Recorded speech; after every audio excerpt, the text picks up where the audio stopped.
Saya ucapkan terima kasih kepada teman-teman, kepada calon pengantin yang sudah bersedia hadir di sini untuk meluangkan waktunya mengikuti bimbingan perkawinan ini. Kita niatkan apa yang kita laksanakan hari ini dengan niat ibadah kepada Allah Subhanahu wa Ta'ala, dengan niat belajar untuk menuntut ilmu, ya. Karena insya Allah ketika kita sudah diniatkan dari awalnya untuk beribadah, dari awalnya untuk menuntut ilmu, maka mudah-mudahan ini jadi suatu amal kebaikan buat kita semuanya. Sehingga ini bisa menjadi ilmu yang bermanfaat buat teman-teman dan juga buat saya, ya. Sebelumnya saya ingin tanya, yang paling dekat jadwal pernikahannya berapa lama, Teteh? 31 Januari.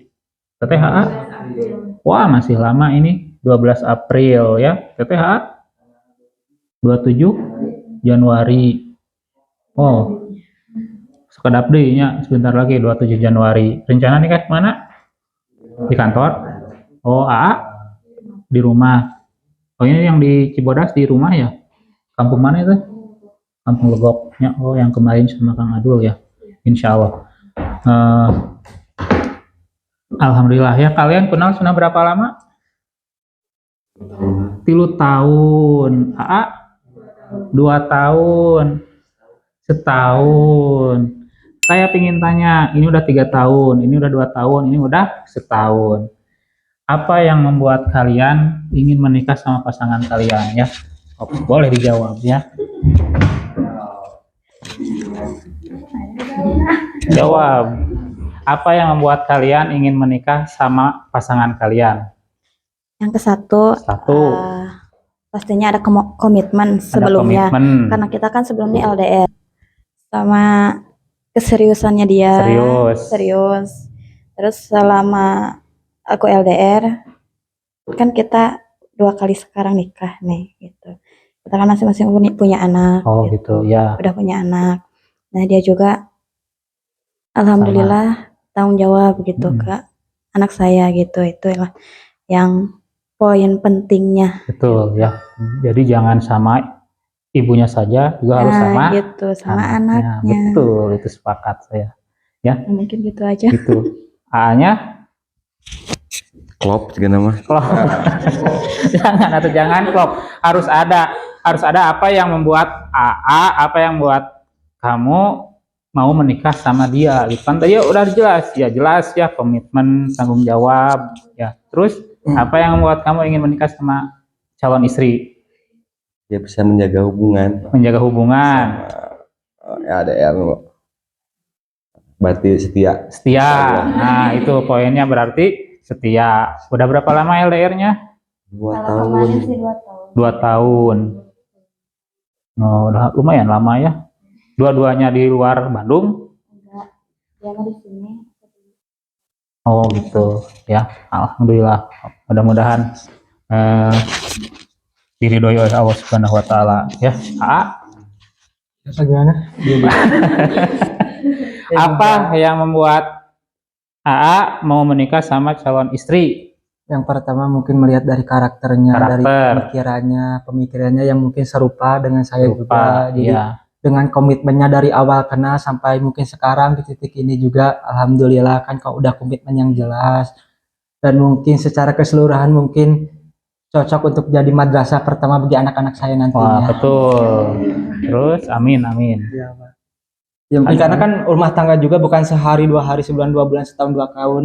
Saya juga kan banyak mungkin pertimbangan juga karena nikah juga kan salah satu ibadah terpanjang. Ya, ibadah terpanjang juga.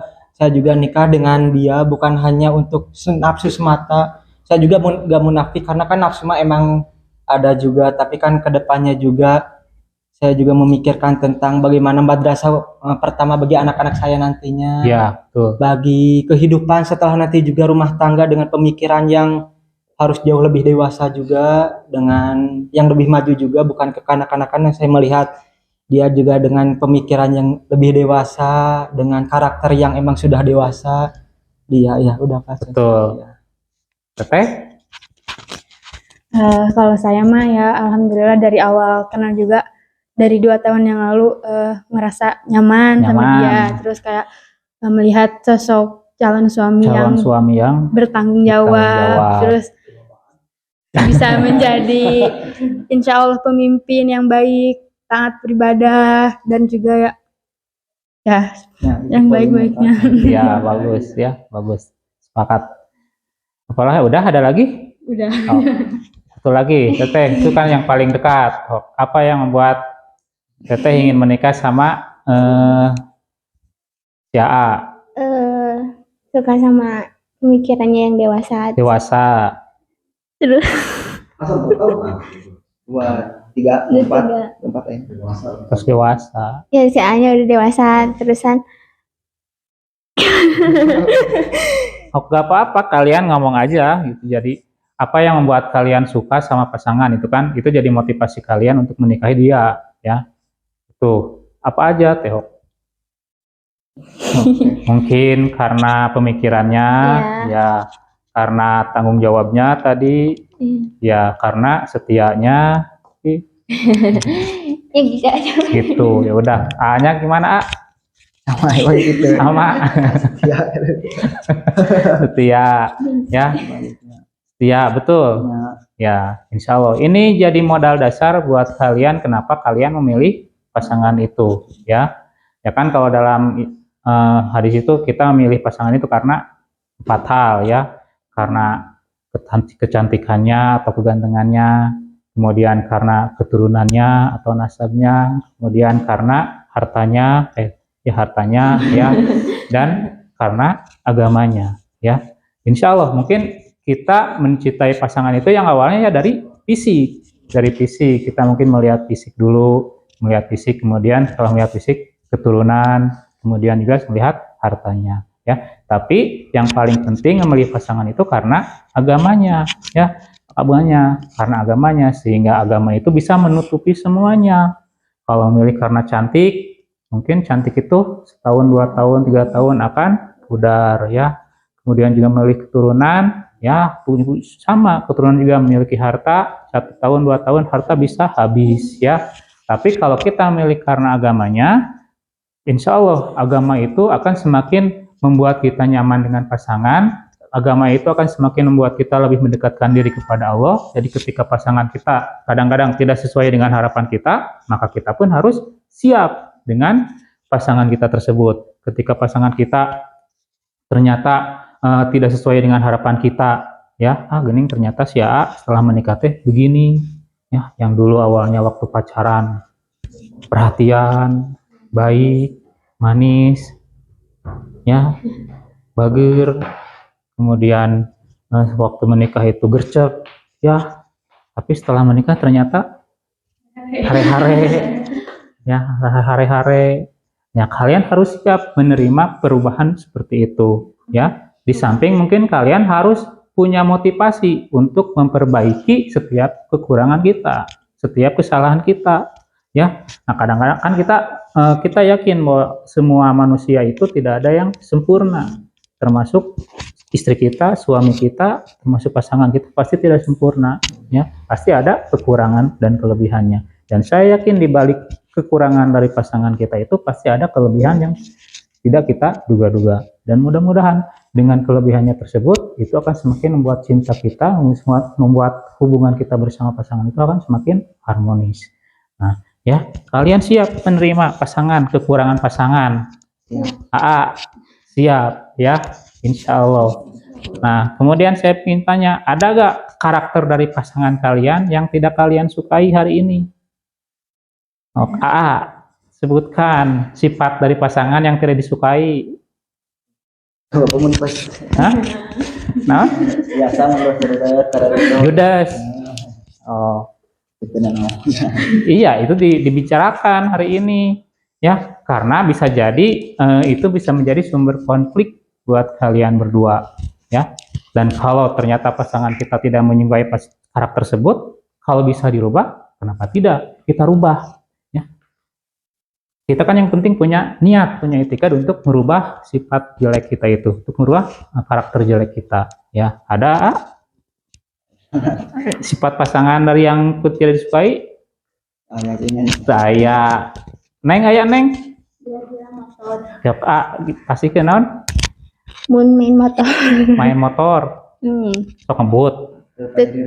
Modif Oh, maksud ngemodif motor eta hobi berenya. Niat Hobi. nikah tapi pikiran nanti masih motor. Nah, Oh. jadi teh suka. Ya, soal hobi, ya gak apa-apa suami punya hobi, ya mungkin itu hobi modif motor, tapi jangan lupa kewajiban kepada istri, ya kewajiban kepada istri misalnya apa yang paling kelihatan, memberikan perhatian, memberikan nafkah. Jangan sampai hobi kamu modif motor menghabiskan nafkah buat istri. Jangan sampai seperti itu, ya. Yang penting nafkah istri sudah terpenuhi, baru ke hobi, ya. Dan jangan sampai kemudian juga kamu punya hobi, minta restu ke istri, minta ridho istri, ya. Apakah istri meridhoi hobi kamu, ya? Dan istri pun seperti itu. Kalau istri misal punya keinginan, punya hobi juga atau punya keinginan sendiri, harus punya aktivitas yang tidak melibatkan suami, harus minta ridho dari suami. Ya, jangan sampai tidak ada restu atau restu dari pasangan. Ya, itu yang paling penting. Kalau punya hobi itu jangan sampai lupa dengan kewajiban. Biasanya kan kalau kita punya hobi mancing, ya kan, menghabiskan waktu itu mancingnya, ya, menghabiskan waktu sampai lupa keluarga, lupa anak, istri. Ya, jangan sampai lupa terhadap kewajiban. Ya, kalau sekedar modif motor mungkin masih di rumah ya. Tapi kan kalau mancing mah udah mah di luar rumah, terus waktunya lama deh. Ya, seperti itu. Teteh, silakan. Ada nggak sifat dari pasangan yang tidak disukai? Kalau untuk sifat itu mah kan mungkin ada ya Pak, Ada. tapi kalau selagi bisa dikomunikasikan dengan baik, jadi bisa dibicarakan. Jadi kalaupun emang nggak suka, bicara baik-baik, nanti juga akan dianya mungkin selagi bisa diperbaiki, ya bisa diperbaiki. Selagi emang udah sikap dianya, saya juga harus mengerti gitu. Betul, jadi saling memahami poinnya ya, saling mengerti. Yang penting kita ungkapkan Iya. bahwa kita ke pasangan itu ada yang tidak kita sukai. Dan pasangan, kalau emang itu benar ya, benar karakter dari pasangan seperti itu, harus bisa menerima bahwa pasangan kita tidak suka seperti itu dan punya niat untuk merubahnya. Ya, silakan. Ada nggak? Mungkin kalau ditanya sifat apa yang gak disukai dari pasangan sendiri, tapi kan kalau lagi pacaran kayak gini mah kayak kelihatannya kan pasangan kita yang paling sempurna, nggak ada kekurangan sama sekali. Nanti mungkin akan terlihat pas udah nikah nanti. Mungkin balik lagi ke pernyataan dia tadi bahwa mungkin nanti setelah menikah pasti banyak kekurangan yang ternyata kamu tuh gini, mungkin bisa diselesaikan dengan cara komunikasi, jalannya komunikasi, bagaimana dengan cara penyesuaiannya, adaptasi, karena kan kita sekarang beda rumah juga, jadi nggak tahu nih dia tuh kekurangannya apa aja. Kalaupun misalnya kita bareng-bareng juga, ya namanya pacaran mah ya dia paling sempurna, dia yang paling baik, paling bagus, paling bla bla bla kayak gitu. Jadi yang dimunculkan yang bagus-bagusnya yang bagus-bagusnya aja kan. Kadang kalau lagi pacaran mah suka jaim-jaim kayak gitu. Mungkin nanti setelah berumah tangga, setelah mungkin nanti banyak hal-hal yang mungkin kita kurang sukai, kita juga banyak ngobrol dari sekarang, didiskusikan secara baik, secara kepala dingin, menyesuaikan adaptasi. Jadi mungkin kedepannya bisa ya bareng bersama-sama dengan memperbaiki kebiasaan satu sama lain beriringan kayak gitu pasti. Betul, siap, sepakat. Ada gede ambek ya. Oh, gede ambek. Tapi seksi ambeknya tuh. Ya, asli. Betul ya, tersawiyos. Anu disampaikan, anu diceritakan kan kekurangannya anu tadi disukainya, berarti eta anu tadi disukai ka Aben. Mohon. Tapi seksi, Pak. Ini kan salah satu keseksian dari pasangan itu adalah ketika kita sedang marah. Betul. Ayat tuh. Oh, teteh hayat teh. Sifat pasangan yang tidak disukai. Sifatnya. Jadi sifatnya apa mi? Atau karakter lah yang tidak disukai. Nyalah, entah ya sifatnya nya. Anu teu disukai teh mengulangi kesalahan yang sama. Oh. Nah, gitu. Terus dijelaskan, abi teh suka tapi masih kene, tapi ya udahlah menerima gitu. Menerima. Tapi kayak gitu lo digetok ya. Oh, tapi kan terus terangnya suka mengulangi kesalahan. Nah, gimana respon AA terhadap kesalahan tersebut, terhadap unek-unek si Teteh? Karena manusia tidak juga dari salah. harus diperbaiki, harus tidak diulang lagi. Insya Allah itu Teteh udah terdengar ya, solusinya seperti itu. Sudah ada keinginan untuk merubah ya. Nah, kalau Teteh gimana? Teteh kan tadi gede ambak. Bukannya bawahan itu kodratnya Kodrat perempuan. Kalau perempuan dalam sehari itu kalau perempuan nggak nyerocos lah istilahnya. Itu enggak. Biasa, emang betul Teh. Apa yang diucapkan si Teteh ya, berdasarkan penelitian itu ya, bahwa wanita itu, perempuan itu dalam satu hari harus mengeluarkan 20.000 kata. 20.000 kata harus dikeluarkan dalam satu hari. Ya mau marah-marah, mau sedih, terus mau apalagi ekspresi Teh, gembira ya, terharu, senang. Ya itu harus dikeluarkan. Nah, kalau laki-laki itu hanya 2.000 kata dalam satu hari itu. Kan jauh perbedaannya ya, 1:10 ya. Atau 1:10 ya. Laki-laki itu 2.000 kata, perempuan 20.000 kata dalam satu hari. Dan 20.000 kata itu harus dikeluarkan setiap hari. Jangan sampai tidak dikeluarkan. Kalau tidak dikeluarkan, nanti takutnya ngabatin lah, ngabendu, depresi ya, depresi sehingga jadi beban pikiran buat istri. Dan suami harus siap menerima 20.000 kata itu, harus siap karena ke siapa dicurahkannya kepada suami, bukan ke orang lain.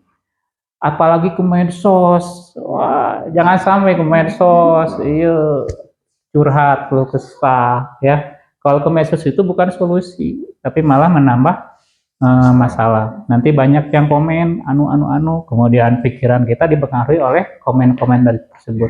Ya kan, orang lain tidak mengetahui apa yang terjadi dalam keluarga kita. Ya, yang paling mengetahui itu adalah kita sendiri, suami dan istri. Ya, orang lainnya bisa beranggapan anu bahwa itu salah suami, itu salah istri. Ya, padahal tidak seperti itu. Kalaupun mau, ya ada mediator, namanya ada penengah. Itulah penengahnya siapa? Yang kalian percayai, yang istri percayai, yang suami percayai. Ya, bisa mungkin orang tua atau saudara yang dipercaya oleh kalian berdua. Jangan sampai mediatornya itu orang lain yang tidak dipercaya. Nah itu ya, dan suami juga harus bisa menerima ya kalau istri itu emang kodratnya seperti itu, menerima keluh kesah istri, curhatan istri. Jangan sampai suami jangan sampai istrinya tadi tidak dikeluarkan keluh kesahnya ya. Jadi harus siap, suami istri marah wajar ya, dan insya Allah di balik kemarahan tersebut ada hikmahnya. Ya, kalau istri marah mungkin tanda sayang ke suami. Dan kalau istri kalau istri diam terus ya, tidak banyak bicara, nah itu justru bahaya. Jadi serba salah ke suaminya juga. Ditanya ada apa, istri diam ya. Kemudian alasan sama istri, suami mah harus pengertian. Tapi kan harus peka. Nah, tapi suami bisa peka gimana kalau istri tidak bicara? Kadang-kadang kan istri itu apa yang diinginkan berbeda dengan apa yang dilakukan oleh laki-lakinya, oleh suaminya, ya berbeda. Istri misalnya hoyong ke Bandung, suami malah ngajak ke Jakarta. Nah, itu istri hoyong makan martabak, suami malah kemaserkeun nasi goreng. Jangan sampai seperti itu. Jadi harus ada komunikasi antara suami dan istri. Ya, dan rumah tangga itu 80% itu adalah ngobrol, komunikasi. Ya, jangan sampai rumah tangganya hari-hari tidak ada komunikasi antara suami dan istri. Sampai hari-hari. Jadi harus banyak ngobrol. Nah, kadang-kadang meskipun ya obrolan apa aja ya, yang ringan-ringan saja. Ya, tentang hobi mungkin, tentang menu makanan. Istri saya suka ngobrolin tentang menu makanan. Makanan hari ini mau apa, besok mau apa, ya. Kemudian istri saya sering membuat daftar menu untuk 1 minggu karena kita biasa sarapan bareng ya. karena yang bisa bareng itu hanya sarapan, jadi diusahakan sarapan itu bareng. Dan kalian pun harus bisa satu hari harus menyempatkan untuk makan bersama. Makan bersama, mau makan malam, mau makan sarapan. Kalau yang aktivitasnya mungkin kerja di luar, biasanya ya sarapan bersama. Itu waktu yang pas untuk ngobrol, untuk saling berbagi antara suami dan istri. Ya, biasain gitu ngobrol ya. Dan sarapan itu jadi salah satu media untuk semakin meningkatkan keintiman antara suami dan istri ya, bukan hanya hubungan suami istri saja untuk meningkatkan keintiman itu, tapi ngobrol juga ya. Dan suami istri dan kan kita mencari pasangan itu yang nyaman ya, kita mencari pasangan yang nyaman, bukan hanya sekedar baik. Beda kan baik dan nyaman. Dia mungkin baik tapi tidak nyaman ke istri, tidak nyaman ketika ada di samping kita. Buatlah suami yang menyenangkan, buatlah istri yang menyenangkan buat suami. Jadikan yang menyenangkan. Ya, itu kenyamanan dalam rumah tangga itu penting. Bukan hanya sekedar baik saja. Ya, itu. Nah, itu tadi kalian saling berbagi tentang hal yang tidak disukai.